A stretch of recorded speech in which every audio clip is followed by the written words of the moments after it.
भक्तों राधे राधे भक्तों। आज मैं आपसे एक ऐसी बात साझा करने जा रहा हूं जो हर घर की माता बहनों के मन में कभी न कभी अवश्य उठती है।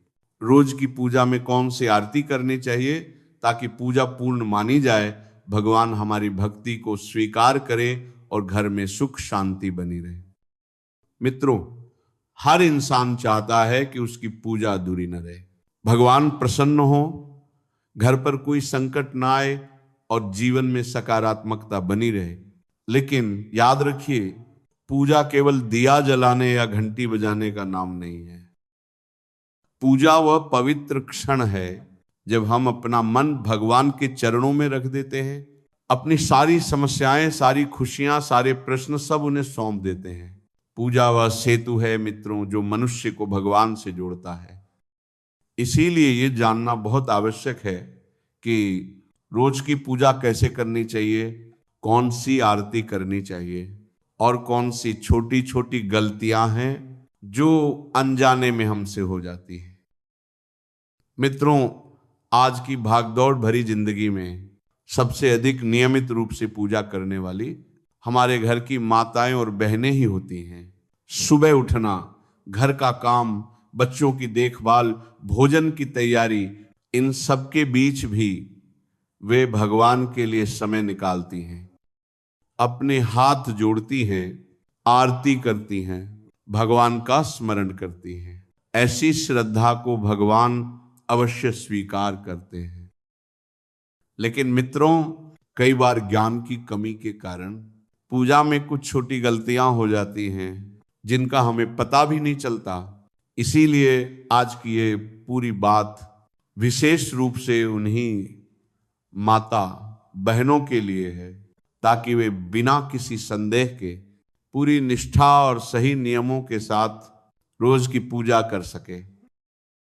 तो आइए मित्रों, बहुत ही सरल भाषा में समझते हैं रोज कौन सी आरती करनी चाहिए, आरती कब करनी चाहिए, पूजा की शुरुआत कैसे होनी चाहिए और कौन सी आरती रोज करने से घर में बरकत, सुख, शांति और सकारात्मक ऊर्जा बढ़ती है।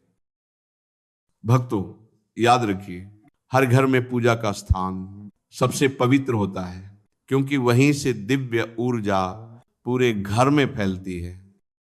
मित्रों, घर का वह कोना जहां भगवान विराजते हैं सिर्फ लकड़ी, कपड़े या मूर्ति का स्थान नहीं होता, वो तो पूरे घर की धड़कन होता है। वहीं बैठकर भगवान आपकी हर प्रार्थना सुनते हैं, हर तकलीफ जानते हैं और हर मनोकामना पर दृष्टि रखते हैं।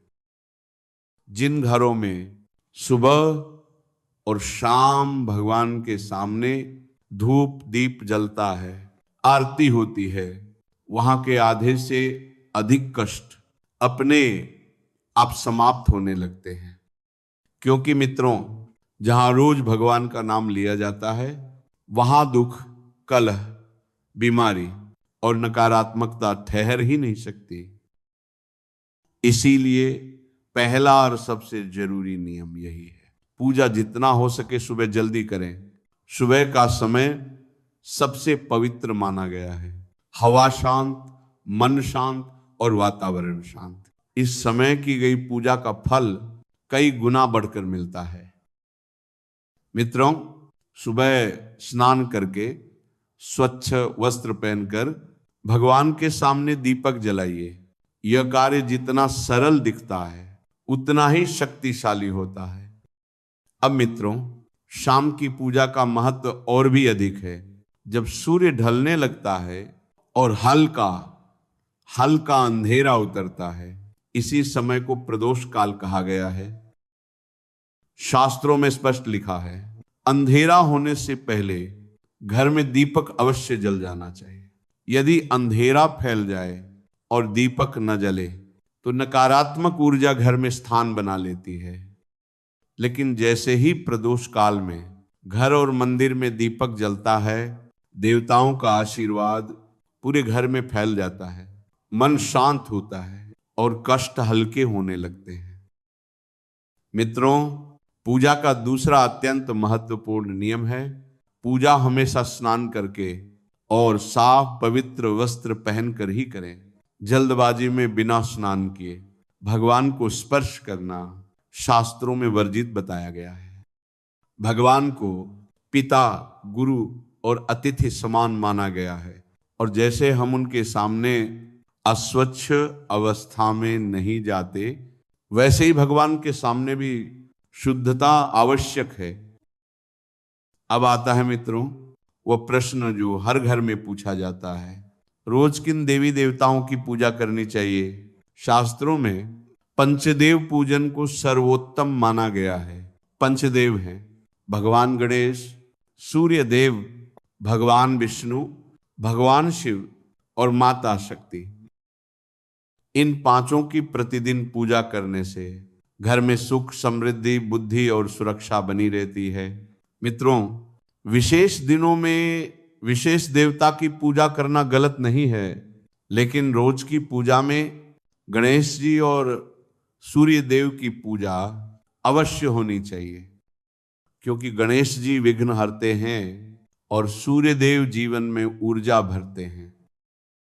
मित्रों, यदि समय कम हो तो भी पूजा कभी न छोड़ें।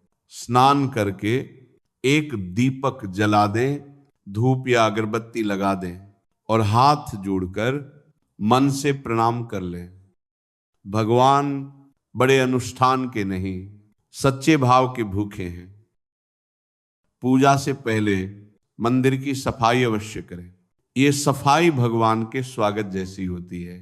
मूर्तियों को प्रेम से पोंछें, स्थान को शुद्ध करें। यह कार्य घर में दिव्य ऊर्जा भर देता है। मित्रों, आरती का सही क्रम याद रखिए। सबसे पहले गणेश जी की आरती, फिर जय जगदीश हरे, और उसके बाद अपने इष्ट देव की आरती। यदि संभव हो तो लौंग कपूर की आरती रोज करें। ये घर की नकारात्मक ऊर्जा क्षण भर में समाप्त कर देती है। कपूर आरती के बाद ये मंत्र अवश्य बोलें, कर्पूर गौरम करुणावतारम संसार सारम भुजगेंद्र हारम सदा वसंतम हृदयारविंदे भवम भवानी सहितम नमामि। अंत में मित्रों याद रखिए, पूजा का नियम वही रखें जो आप रोज निभा सकें, दिखावे से नहीं। नियम और भाव से भगवान प्रसन्न होते हैं। इसी के साथ यह दिव्य मार्गदर्शन यहीं पूर्ण होता है। भगवान आपकी पूजा स्वीकार करें, आपका घर सुख समृद्धि से भर दे और आप सब पर अपनी कृपा बनाए रखें। राधे राधे।